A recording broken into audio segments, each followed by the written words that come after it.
Shalom, shalom, my friends. Shalom, everyone. This is your old pal, Rabbi Sol Solomon, founder and spiritual leader of Temple Sons of Bitches in Great Neck, New York. And I am a theater lover, I am a music lover, and I'm a lover of talented... Oh, God, I'm holding the Torah upside down. We're all going to be struck by lightning today. Anywho, what a delight. I'm going to be talking to someone that I have talked to about 3 or 4 years ago on this very program. Well, it's not this very program because we're doing this very program right now, but this overall program, Dave's gone by. Her name is Julie BUDD. She is a singer. She is going to be, and we have 2 different things to tell you about her. Not only is she going to be at Birdland on West 44th Street from May 1st to May 4th doing the Songs of My Life by all different composers. You can also see her, and I need to mention this, on May 14th at the Friars Club. She's going to be interviewed by another friend of the neighborhood, a fellow named Richard Skipper, who does lots of cabaret stuff and theater stuff. So, go see her there. Also get her CD. She has one about Sinatra, of course, that she talked about with us last time she was here. She is a delight. She is so incredibly talented, and she's on the phone with us now. Shalom! Julie BUDD, how are you? I'm great. Happy day to everybody. Good Shabbos. Good Shabbos. Good Pesach to you. Is this in Pesach? Yes, thank you. Thank you so much. It's been a beautiful season, and it's even going to get better. Now, do you do anything for Pesach? Did you have or go to a Seder? Are you Oh, sure. We always have something. You know, my family always has a beautiful Seder. And, you know, we're 3 girls. We're 3 sisters. So, you know, we take turns who's going to have the biggest crowd at their house. Now, do you have 2 or just 1 a year? Do you do the American? You mean the first night and the second night, that kind of thing? Do you do that or just 1 the first night? Well, no, we'd have 2. But, you know, it wouldn't be at the same person's house. We'd have it somewhere else. Oh, that is so... And how are you? So, I mean, I never really talked that much about your family and personal life. How are your sisters doing? What do they do? My sisters are terrific. Yeah. My youngest sister, right after Passover, went to Japan. She just got married. And she went to Japan. Her husband works for a Japanese company. He goes back and forth. So she went to visit him. She's going to be spending a month or so in Japan. Then she'll come back to New York. And her daughter's getting married. And we're very excited. And my older sister is in the winter in Sarasota. And the rest of the year she's in Rhode Island. Wait, what Jew spends winter in Florida? I've never heard of such a thing. I know, isn't that great? Yeah. Both my sisters, my little sister, Susie, she's my youngest sister. She bought a place in Orlando. My oldest sister has a place in Sarasota. And they want to get me down there. They want me to do the same thing. So I'll just flip-flop back like my sisters. Yeah, you're a little young to be a snowbird still. I don't know. You know, it's so funny. You know, my sisters are there in the winter. So... you know, it's kind of nice for me to break it up and spend time with them. You know, my family's always been close. Everybody's very close in my family. Even the nieces and nephews, the way my sisters, you know, have raised the kids and stuff. Family is important to us. So the new generation, the new kids that are coming up now, the grandchildren, you know, the great nieces and nephews, everybody is close, and it's very nice.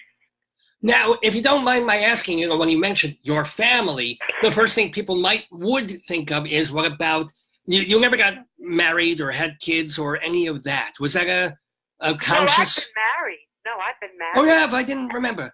Oh, yeah, I was married when I was in my 20s and my very early 30s, and then I wasn't married anymore. And then I met a man who's just wonderful, and I've been with him over 20 years. Miss Mazel, what does he do? What's his name? Tell us. He's a doctor. Of course. Yes, he's a physician.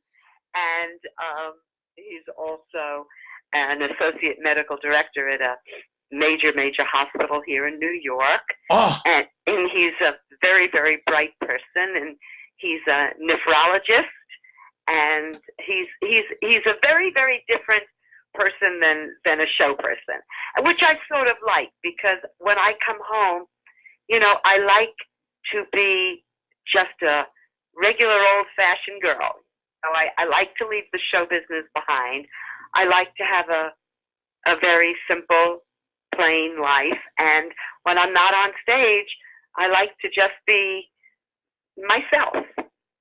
And also, don't forget, I mean, at the moment, you're only in your mid-60s. You're going to have a birthday this coming week, next week. But, as you're getting to your 70s, it's good to be married to a doctor. You don't have to make an appointment. You just, you look over in the bed. It's like, can you check this? Does this look malignant? The funny thing about being with a doctor, they don't want to hear it. They see terrible things every day, and they see, life-threatening. It's like you've got to be like laying on the floor for them to pay attention. So, well, I'm so glad that you've had this man in your life for 2 decades now. I think it's a blessing, and you're going to have 30, 40 more. Another man in your life, and also I try and Google and find these things before I ask them. I don't find a lot of information. But someone who's been in your life much, much longer than 20 years is a conductor, orchestrator, arranger named Herb Bernstein. Is he alive and well? Herbie Bernstein's my best friend. He was just here last night for Shabbos dinner. Oh, mit mazel. Good. Thank you. Because I can know it. Because for so many years you wonder if he's retired, but he's good. Oh God, no, Herbie! Are you kidding? I have to tell you, Herbie Bernstein would not know the word retirement. And what's really great about our business, which Herbie and I were actually just talking about this. What's great about our industry, as long as you can do your job well, and as long as you have the ability to do your work. I mean, I've seen conductors in their 90s performing at symphonies. As long as you can do your job, the industry welcomes you, especially the genre that I perform in. There's not a lot of age discrimination. There's more age discrimination like maybe in the record business. You know what I mean? Mm-hmm. Well, you were sort of in the record business for a little bit, but now you're basically in a concert nightclub. Yeah, I mean, look, I've made records, I've recorded, but I was never really a mainstream record act. I've always been a theatrical performer. And so the area that I sort of lived in this industry, it never had that kind of age discrimination. I mean, look, you had Ella performing all the way into her 70s. You have Marilyn May performing in her 90s. Yes. You have Tony Bennett performing in his 90s. I mean, it's not that kind of a thing where as a matter of fact, they admire it. You know what I mean? Yeah. Although, when Leonard Bernstein was conducting towards the end of his life, every symphony was 5 hours long at that point. It's like, da, da, da, da. But that was just Lenny. That was just him. No, but the thing is, it does embrace and it does respect the more mature artist, where a lot of other areas don't. Yeah. I mean, I think that. So how do you, as a 64-plus-year-old person, do you do different things with your instrument, your voice? Because you also teach master classes and one-on-one lessons. So is it, do you have to do more exercises, different exercises than you did in your 30s? Well, it's an interesting question because voices are ever-changing, even when you're younger. When you're a young kid and you're 16 and, you have this flexible, instrument that can do no wrong, in 4 or 5 years, that'll change a little bit. And then a decade after that, it's still there, but that changes a little, and it gets a little darker, and it gets a little deeper, and it gets a little, some people even like it more.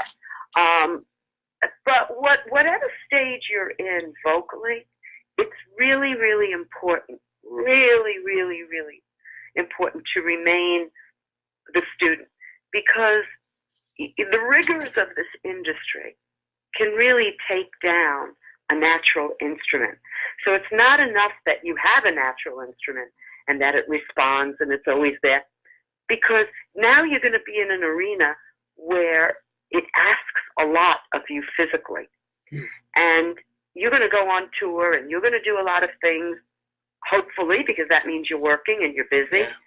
And if you don't know how to take care of your instrument, and if you don't take care of your instrument and really baby it a little bit, you might find yourself out of the tour more than you're in the tour. I hear. And that's not the good news. I mean, I'm sure you've heard about artists that had to take time off because, you know, they're having vocal problems or whatever. You know, you really have to take good care of yourself and even pace yourself through your tour. So, yes, you're correct. You're absolutely correct. Oh, yeah. I mean, I try and baby my instrument in the shower every morning, but... Well, don't laugh. The singers, before they go out on stage, a lot of them stand in the shower with that steam, and it opens up their throat, and it cleans out their whole body, and then they go out there, and they can give the audience, you know, the best that they've got. You'd be surprised what people do to keep themselves in shape and to get out there and to continue to, you know, do what they do. And a lot of people, they do it even as a young person. I mean, when I was a young kid, I was very cognizant of, you know, taking care of my throat. I never went out after a show. You know, a lot of people go out and party after the show. The only time I'll go out after a show is if it's the last show, and maybe, you know, there's a party for the closing night or something, and I know I don't have to perform the next day. But if I have to sing, I would never be out. Are you on vocal? Are you performing tonight? Like, are you doing any shows tonight, or you're just rehearsing or just vegging? Now until I open on Wednesday, I'm in rehearsals. I have band rehearsal. I have, you know, meetings on orchestra with Herbie. I have costume stuff to go over. You know, there's details, dialogue, business to go over, all those things. But now it's crunch time because Wednesday's the opening, and then we run all week, and then I have the Friars show to do, and then I have other shows that I'm going to be doing over the summer.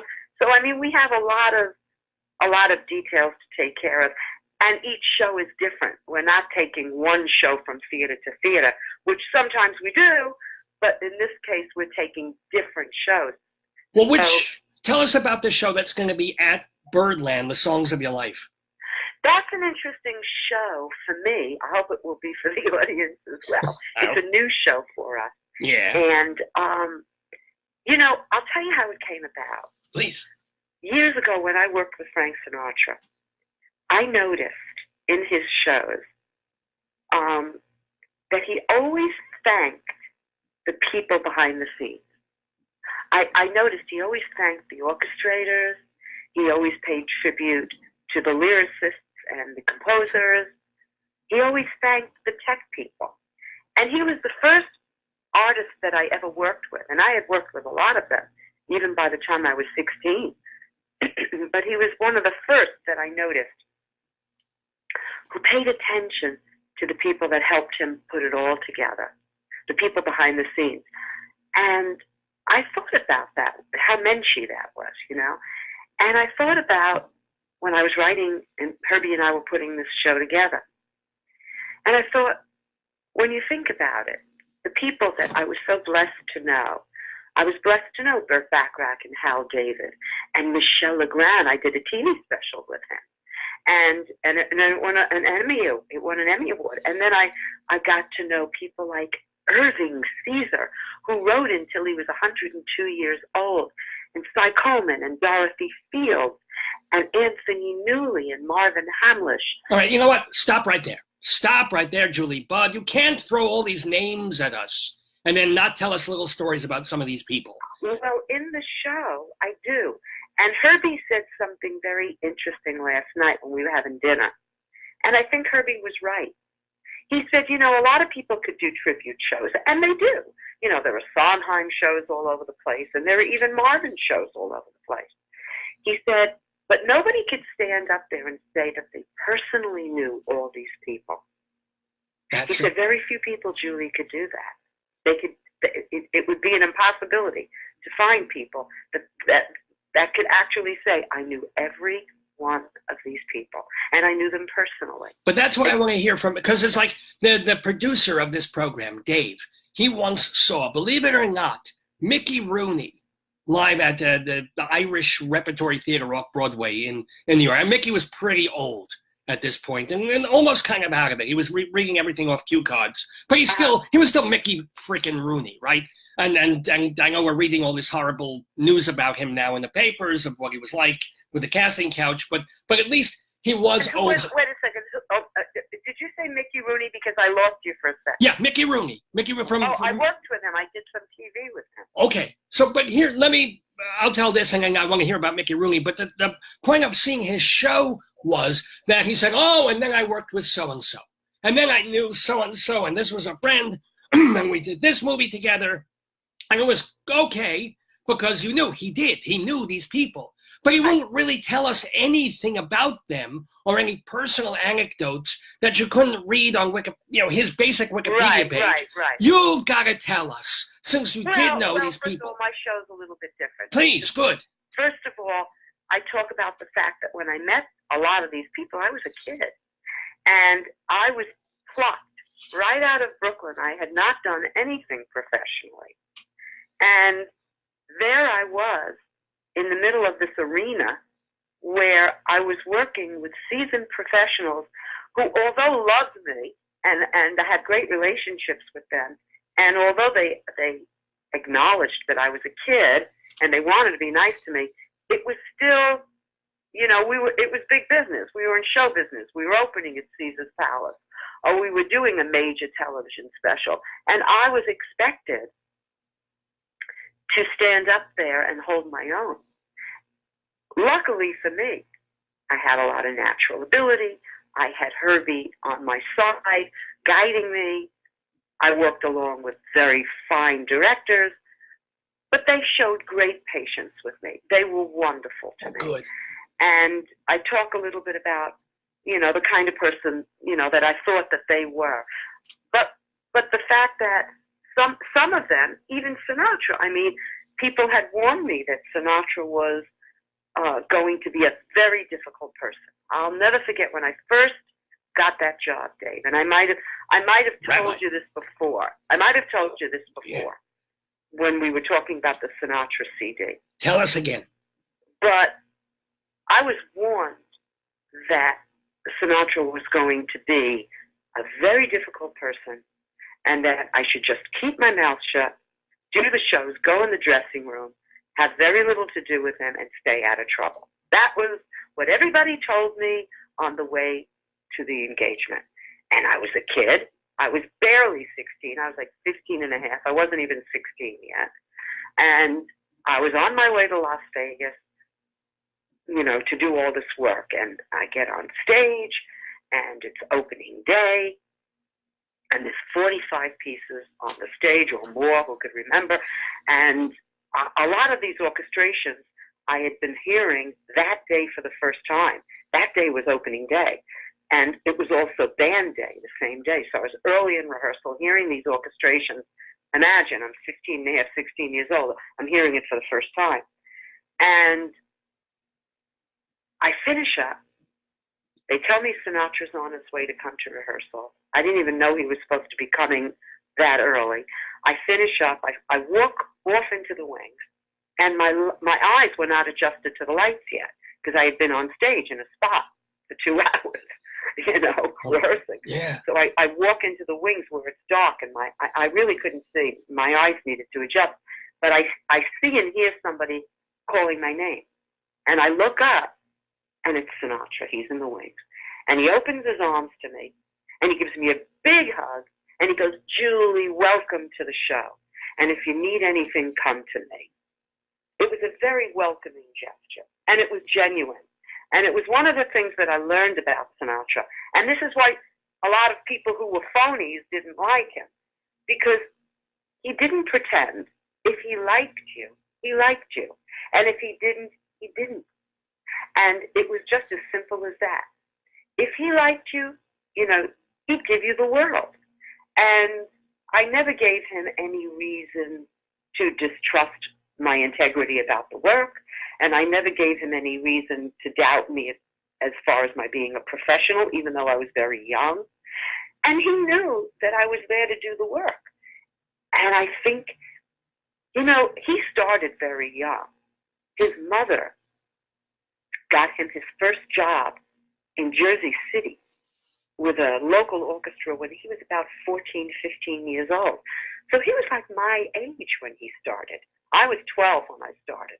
But when I really was seriously involved in the industry, you know, I was about 14, maybe 13, because I met Merv when I was 13. Merv, yes. He saw a little bit of himself in me, you know, and he also, and he made it very clear to me that one of the things that he really loved about what I was doing was that I was a young kid and I was carrying the torch for the American Songbook, where a lot of kids my age were like looking for the hit record and they were, you know, just recording what was, you know, hit and what would get on the radio. And that's, you know, I had no judgment about art in that respect. That's fine. That's just a choice, you know. But he loved that I was doing this. And I remember he said to me, keep doing these songs, Julie, because if you don't, one day when I'm not performing anymore, it was very parental, actually. Yeah. He said, one day if when I'm not performing anymore, he says, if you don't do these songs, he says, Julie, your generation has to hear these songs. He said, because if they don't, it's going to be as if they never existed. And he made me promise. There was one medley in the show. It was that I did. It was Richard Rogers and Lorenz Hart medley. And he made me promise him that I would always perform it. He made me promise that, and it's very funny. And do you still, I mean, forever or just while he was still alive? So, you know, I was very lucky in that sense. Well, do you still, like in the show that you're doing, in the Songs of My Life, are you still doing that medley? Or did he just mean, you know, whenever you were on tour with him? He meant throughout your career. Yeah. You know, this is the music you've got to be in. Throughout your career, you've got to continually acknowledge the American Songbook. And even if it means acknowledging the new people that write the great material, the people like Mark Shaman and Scott Whitnett, you know, people like that, who happen to be in this show. I'm doing a piece that Scott and Mark Shaman wrote for Mary Poppins Returns, because I look at them as the new breed of American. Well, they're American theatrical, as opposed to more of the songbook top 40. Yes. But Mark is writing, and Scott and Mark, they're writing way across the board. They write for film, they write for stage, they write for all kinds of things. And they are our new breed when you really think about it. Oh, sure. They are what Marvin was in the 70s, you know, and it's important to show that, you know, the good music is still playing on. Because you hear people say, oh, God, you know, they don't know how to write that like that anymore. But you know what? They do. It's not really true. They do. It's just that, you know, the record companies, which even exist anymore, or the powers that be that push, you know, the contemporary music forward, don't always acknowledge what I'm talking about. But believe me, it exists. It exists in the performing arts centers. It exists in the symphonies. It exists on Broadway. It exists in film. And it even exists in television in the finer production. So that pleases me. And that's kind of like what's in the show. The show is a very personal show. It's about all the people that I knew. I mean, Anthony Newley, Tony Newley, we used to call him Tony, was one of the finest people you could ever know.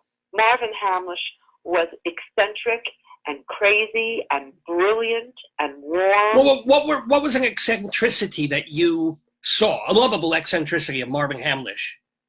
Well, you know, if you ever saw Marvin, you just know everything that I'm talking about. I never met him. I saw a documentary about him, but I don't remember it. Refresh our memory here. You know, go back and revisit. Just watch Marvin talk and how he expresses, and he was very open and very honest. And I used to always feel that there was something about Marvin that was very childlike.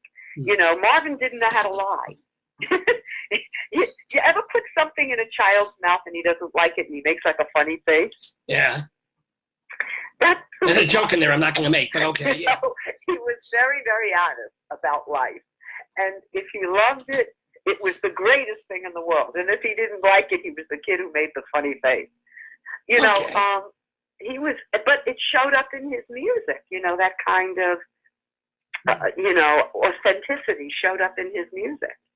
And he had great skills. He was trained so well that, Marvin was a perfect example of the organic, and he was a perfect example of the finely trained. Marvin had it all. He really did. Now, what about Cy Coleman? Do you have any memories? Cy was the warmest guy. You know how I just told you before how, like, when I'm off stage, I like to be off stage? Yes. Okay. Well, Cy was very much like that. He loved show business, and he loved show people, and all his friends were show people.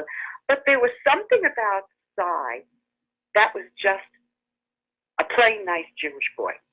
There was something about Cy that you sensed in him that he just couldn't believe that he was here doing all this great stuff. Mm. He was never boastful. He was never, he was just at this great party, and he didn't want it to end. And that's the way he was. And he was really smart, and he was very honest, and he was, I remember when I went to his house, and he was so excited. Wow. It was the most beautiful townhouse, and he was so excited, and he loved the pizza oven in the kitchen. He had to show me the pizza oven in the kitchen. All right. Out of all the songs that he wrote now, all the music we were working on, and this huge, amazing place that he just moved into, but that pizza oven, he had to show me the pizza oven. He was just like a kid. He was just... Hey, look, I would be impressed if he had a matzah oven, quite honestly. But a pizza oven's pretty good, too. I can't hear you. What? Well, I was just saying, if he had a special oven to make shmura matzahs, that would be something. That would be... Now, I will also, since you brought his name up, even though he's not going to be in the show that you are doing, you mentioned Mickey Rooney. I actually opened with a Cy Coleman. Oh, no, but I also want to get to Mickey Rooney, whom you mentioned. I'm sorry, I didn't hear you. Mickey Rooney! Little guy. Yeah. Tell me some Mickey Rooney stories. Well, Mickey, I found, when I worked with him, I was doing the Johnny Carson show. And Johnny liked him as a guest a lot. And, there were a couple of times when he was there, and I spent time with him, backstage, and we were all preparing to go on, and we all had rehearsals together in the afternoon at the same time. And then we spent time together, doing the shows. And, I didn't know him personally.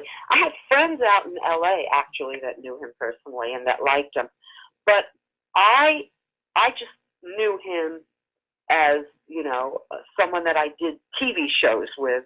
He did a couple of Merv Griffin shows when I was a kid. I remember him on Merv, and I used to do the shows, and he was there because Merv liked him as a guest. And but Johnny liked him a lot. Okay. And then I saw him at Johnny's show, like I said, several times. And I found him to be very, very easy to be with.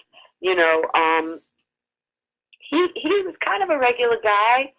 It was toward the end of his career. He wasn't in the prime. I remember that when I saw him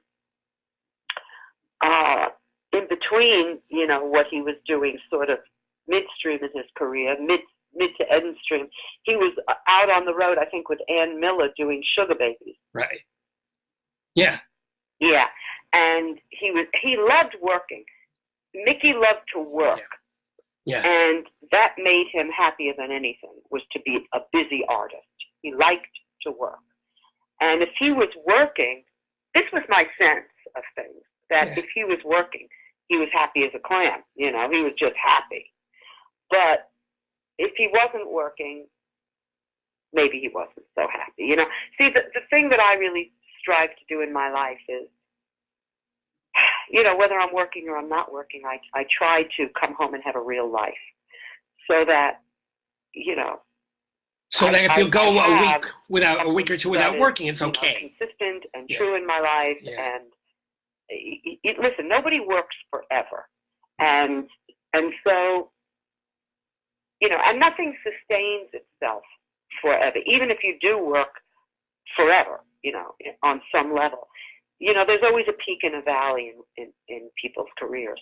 And so I try to create a lifestyle for myself where, I know who I am when I get off stage. That the stage is not the only thing that defines me. And sometimes you're more successful at it than others. Well, you are going to be reaching another career peak this coming week because you will be at Birdland on West 44th Street from May 1st through May 4th doing the Songs of My Life by some of the people that you've been talking about and mentioning it. And also, do you have any Burt Bacharach stories? Well, Burt Bacharach, yes, Burt Bacharach is one of the finest gentlemen in our industry. I mean, anybody, I would be shocked if anybody didn't say anything less than the man is totally charming. He is the nicest man. I also knew his parents when I was a little girl. His father had a radio show, and they were kind of the toast of the town here in New York in the mid to late 60s, and, they were socialites, and they were very, very sophisticated, well-known family, nice people, very, very, very nice people. And look, they had this brilliant son, and they were, more than proud. And they were just a lovely, lovely family. Every time I've been in Bert's presence, he's always been this soft-spoken, insightful, Bert is very easy to be around. I mean, I found him very easy to be around, professionally anyway. I think that he is a quiet genius, and he really does know what works for him. I knew Hal David a lot better than I knew Bert, and Hal David was a prince. Hal David was this nice Jewish kid from New York who couldn't believe all this happened to him. So it sounds like the other person you were talking about, Cy Coleman, yeah. Cy Coleman. They both had that. But I think that, Hal David even had it even more. He just, Hal just couldn't believe this was all happening to him. And it's so funny because for as many years as Hal had been writing and having hits, he just, every time another one hit the charts, you would think it was the first record he ever had. You know what I mean? He was a delightful, delightful man. Yes, and you're right. Hal David and Cy Coleman did have that. And you know who else has that? Who? That sort of, that special deliciousness about all this. Besides me, who? Jerry Herman. Oh, I totally get that. I can sense that about him. He has that. Yeah. You know who else had it? It's so funny. And you can hear it in their music. It's so funny. If you really listen to their music, folks, when you go home and you listen to their music and you hear how I describe them, you're going to hear this kind of quality in their music. You know who else had that? Was Julie Stein. Really? Wow. Julie Stein was like an old vaudevillian. And he was so excited by this industry, and he loved artists so much. It's interesting. If you're going to do this every day, you better love it, because it's a hard industry, and it breaks a lot of hearts. But if you love what you do, and this is a perfect example of how people do it for as long as they live. Yeah. That there's really no expiration date on their work. So that's, in a nutshell, what the show's about. It sounds delightful. And before I forget, I also want to know, that's your Songs of My Life show that you're doing at Birdland. But then a week later, on May 14th, you're going to be at the Friars Club doing something quite different with our friend Richard Skipper. So what's that? Well, that's a retrospect on my life and this career. And it talks about a lot of things that you and I are talking about. but it goes a little bit deeper into my family and my introduction to the industry, and even a little bit deeper with the relationships that I had with certain people in the industry, and just, you know, things that happen, my family, and it's I'll have a lot of film clips. I wanted to have DVD in the Songs of My Life show, but I don't think Birdland supports DVD, so I don't know if I'm going to be able to do it technically there. But I'm going to do it at the Friars. And it's nice because as I'm talking about Marvin Hamlisch, you see pictures of me with Marvin. As I'm talking about Mr. Sinatra, the same thing. And you see the marquee of me and Mr. Sinatra. And, you know, it supports the story a little bit because you get the visuals and you see me together with these people. As I'm talking about Jimmy Durante, you see me with Durante, you know.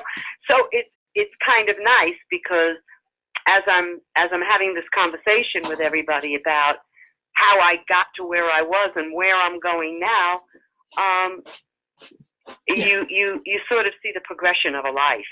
You know, I start out with photos from when I was like 12 years old, and then I work all the way up to now. So you just see how it all came to be. Now, can I ask, will you be performing at all singing-wise at the Friars, or is that conversation film clips only? No, we will have a 20 to half-hour segment on music. Herbie will be there. My keyboardist, Art Weiss, will be there. We'll be doing about 5 or 6 numbers, and then we're going to sit down and we're going to talk about what it was like. You know, Herbie Bernstein has a rich career because he produced Laura Nero's first album, which is the album that put her on the charts. Right. He produced Dusty Springfield, Tina Turner, John Denver, The Happenings, The Four Seasons, Leslie Gore. Herbie worked with a lot of people. Yeah. And he sold about 40 million records. So this is the man who took me under his wing when I was 12 years old and introduced me to Merv Griffin. And I was able to be introduced to Merv Griffin by Herbie because Herbie was producing and arranging his next album. Merv was also a singer, you know. I don't remember that. At that time, Merv was recording. And Herbie went in, and Herbie was the producer and the orchestrator. When Herbie met me, it was a perfect match to bring me down to the session and to have me sing for Merv Griffin. And that's how I met Merv Griffin. And my life changed in that moment because Merv liked me a lot. And he continued to put me on television every single week for the next 5 years of my life. So you can imagine what kind of visibility that was for a young musician. Can I ask you, Julie, we talked about these people from the golden age, as it were, of songwriting and of musical theater. What have you had, not run-ins, but encounters, or these people that Herb was representing, of people of more of the 60s, 70s, 80s, or 90s pop era that you've met and encountered, like stars or superstars who are not from the folks that we've been talking about, but also Beatles-type people, or Stonesy people, or Dusty Springfield, or folks like that? What about them? I missed them. Well, did you get to meet them? Do you have any stories about? I met them all. Herbie brought me to all the sessions. I knew Laura Nero. Laura was the most delightful girl, very interesting girl, sort of connected to the universe in a very, very unique way, but just a delightful gal. Oh, good. And she was 19 years old when I met her, and I was 12. And you know, she was a sweet little girl. She was a sweet kid. She was starting out. And that's when Herbie did all those first recordings with us. Stony End, When I Die, Wedding Bell Blues, all of those big hits. And also, before I forget as well, let me, even though this goes back, way back as well, you have to, in the circle that you move in, you must have met Tony Bennett a time or two. Have I met Tony Bennett? Is that what you just asked? Yeah, Tony Bennett. Well, Herbie knows Tony Bennett quite well. I've met Tony on occasion in the industry. He's the one person I never really worked with. Huh. And but you still can. He's still singing. As a matter of fact, I'm looking at a wall with some pictures as you and I are talking. And there's a photo of me and Tony and Larry King and God bless him, Fred Travellina. We were singing in Washington. We were on the same show. We were singing in Washington for President Clinton. Wow. Clinton at the time. So, I mean, Tony knows me. I've sung on shows that he's on, but I never went out on tour with him. Okay. I never went out on tour with Tony. But Tony knows me. Of course he does. Oh, again, I'm looking for anecdotes. I'm looking for stories of people. He happens to be a lovely person, Tony Bennett. And he's a perfect example of what I'm talking about. You know, Tony loves his music, and music clearly has been his whole life. But, you know, he loves other things. He loves to paint. He's a wonderful artist. You know, some people don't know that about him. He's a terrific painter, and he enjoys doing that, you know. People are very interesting. They have all kinds of ways, you know, to express themselves artistically. So what are yours besides, I know you love your family. What are your hobbies? What do you do when you're not rehearsing or singing? Well, I love to cook. Cooking. So New, invite me over. I'm starving. It's Passover. I'm constipated. I'm miserable. Help here. I love to cook. I love to potchkey around my house. And, you know, I love to go to museums. I love to design clothes. You know, it's funny how certain things go down through the genes. My mother's father was a clothing designer. Oh. He was a well-known clothing designer here in New York. So, you know, it's funny. My sisters also have a visual art talent. So it's funny how certain things are carried through the genes. But I like to do things like that. I like to read. I like to go to museums. I like to cook. I like to do things like that. Well, I hope that everyone watching and listening to this program will like to go to Birdland this coming week, May 1st through May 4th. Birdland is over on 8th and 44th Street. Flying to Birdland, you should go to see. And this is a new theater, too. You know, there's the jazz room upstairs, which is Birdland, which has been open since 1948. Right. And then there's the new theater, which is downstairs. It's a theater. Oh. And, of course, let your audience know there's an elevator, of course. They also serve dinner, and which is kind of nice because the doors open at 5 o'clock. So people could come there for dinner. The shows are at 7. So it doesn't have to be a very late night. It's kind of well situated. You don't have to think about, oh, God, where am I going for dinner? You know, it's right there, and they have a terrific kitchen. And you could also see a show at 7 o'clock, and you could be home by 8:30, 8:45. And you've had a complete evening. And it's a brand new theater. It's really, really, it's really beautiful. And so I encourage everybody to come pay a visit. And I come out after the show and I say hello to everybody. Oh, and if they bring one of your CDs, will you Sure, sign it? you could buy the CDs there. Absolutely. So you could either bring whatever you have, if so. But I also have programs on the table. I'll sign your programs. So, I mean, it's just a delightful evening. It really is. And it's an intimate, beautiful room. It's not big, you know, the way I do a lot of symphonies and performing arts centers, and those are like 2,000-seat theaters. This is very intimate. It's a theater, but it's an intimate setting, and it's very lovely. How can you beat it? How can you be more lovely than Julie Budd? I have one last question for you, because on your website, it says that you've been working on your memoirs. Are you? You want to know something? Yes, is the answer. But it's been so slow going because somebody asked me about this the other day, and they said to me, cut it out, Julie, get done with it. You know, I start writing, and I get done with like 6 or 7 chapters, and then I get caught up because I have a production coming up, and I have to, you know, train for the production, and I have to, you know, build a show Herbie and I are writing, and you get very sidetracked and you get pulled away.